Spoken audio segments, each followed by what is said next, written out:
Well, joining me now from Buea in Cameroon is Agbor Anyor Nkongo. He's the director of the Center for Human Rights and Democracy in Africa. And in Washington, D.C. is Kennedy Ajacha. He's a pastor and former chief of cabinet of the vice speaker of the National Assembly of Cameroon. Gentlemen, thanks so much for joining us. Agbor Anyor Nkongo, let me begin with you. The separatists, are they fighting a just cause in the Anglophone region? Yes, it's a just cause, but probably not using the best means to fight it. The whole idea about the fact that we have been in a very difficult situation in the state for a long time of subjugation, marginalization, and oppression is a just cause. But the use of arms is something that I am not in support of. We have a just cause, but the use of arms is, to me personally, I think it's a wrong way of fighting for the right. So just cause we have, but taking up arms, it's an unjust way of fighting for a just cause. So when they targeted schools, wounded kids, decapitated a soldier, I wonder, are they doing more harm to the aspirations of the people of the region who have felt discriminated against for so many years?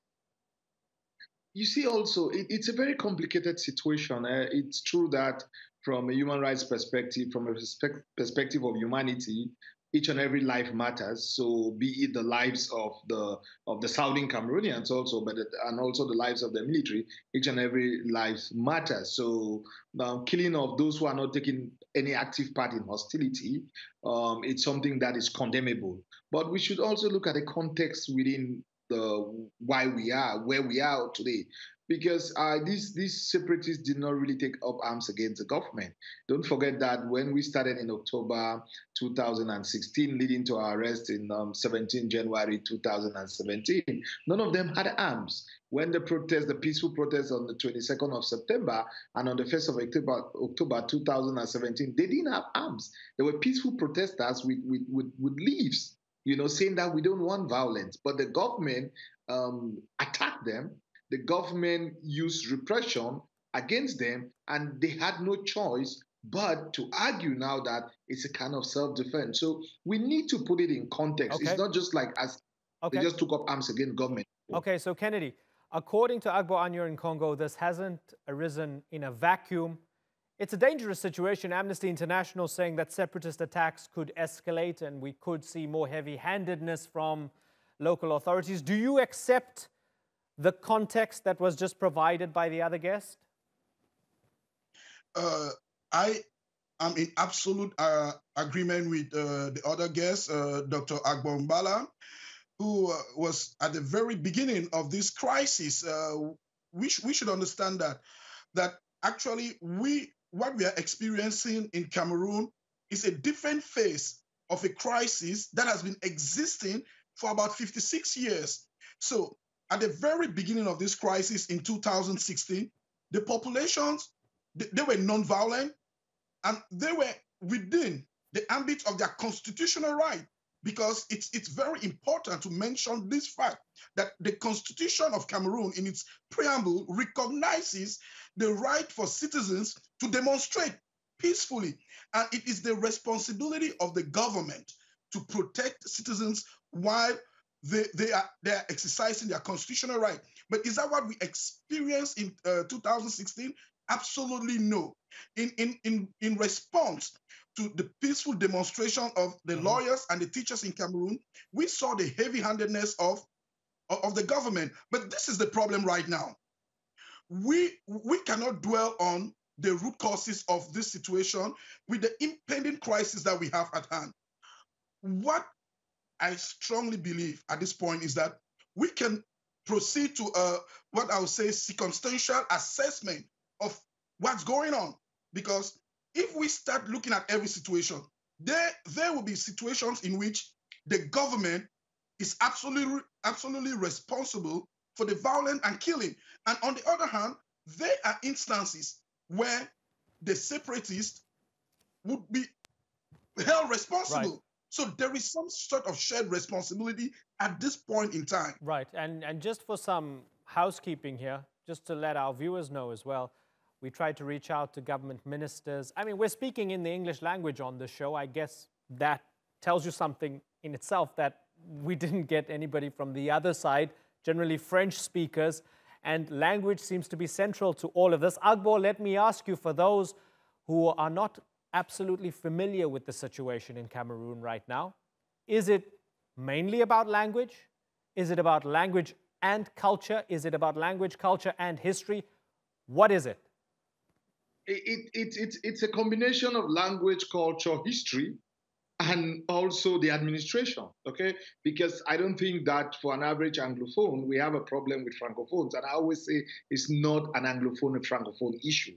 It's language, it's culture, it's history, which has been embedded in the administration that has ruled Cameroon. The Ahidjo Biya neo-colonialist administration that are ruling this country have exacerbated the problems that we are facing as a people.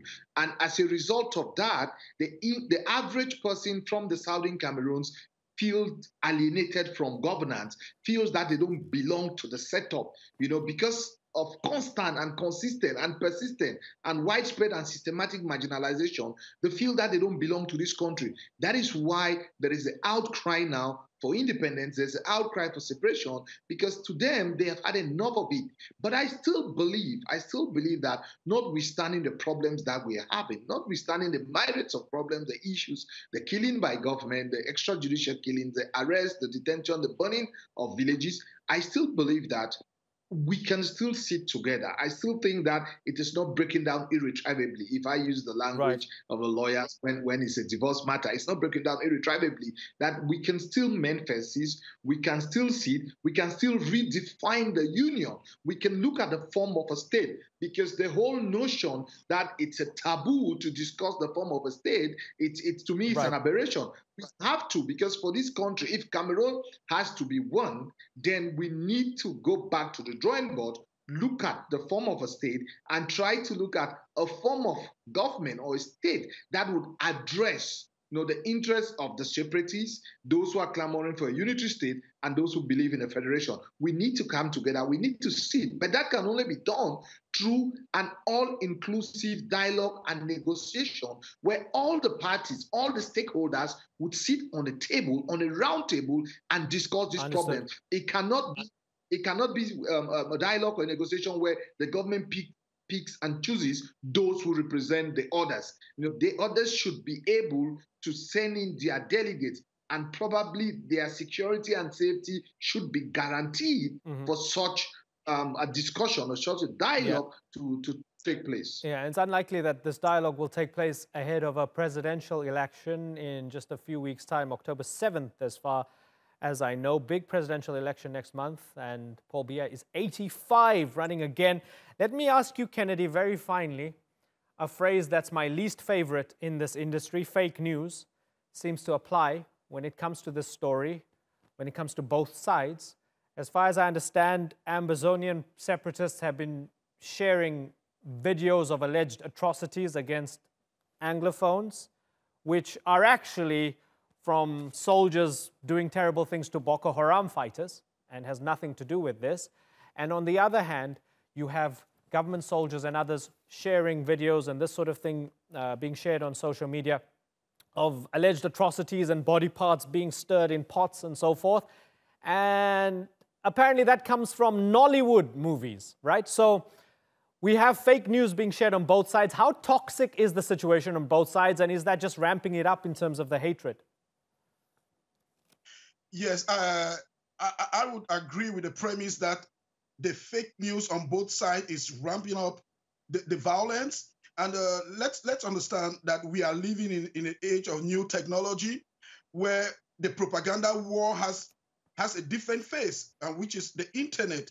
And, any Tom and Dick can sit anywhere and just put up images together and pass out whatever message they want to pass. That's why we have to be sensitive to whatever we receive.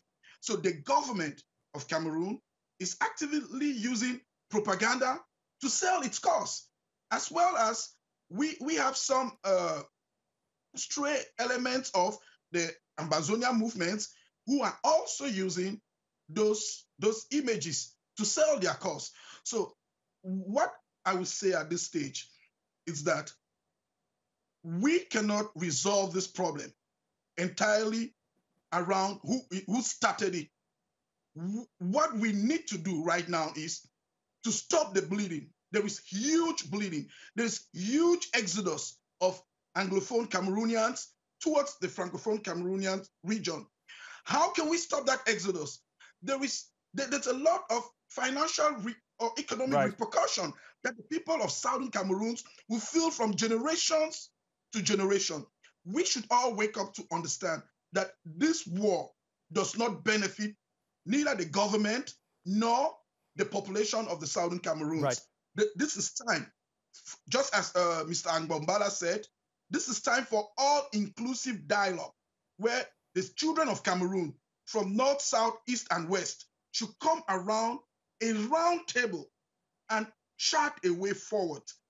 Because let's remember, we came together through a form of government that was a federal form of government. That was the uniting force in 1961.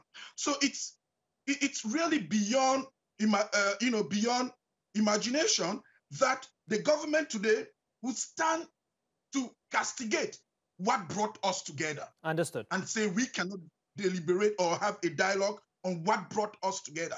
It's a federation that brought Cameroonians together. Let's always remember that. And tens of thousands have fled to Nigeria. The situation is not great at the moment. We'll be keeping a close eye on the situation in Cameroon. Gentlemen, I understand. I know it's the first time both of you have come on the Newsmakers, and I really appreciate you taking the time. I thank you so much, Agbor and Kennedy. I've got to move on, but hope to speak to you again.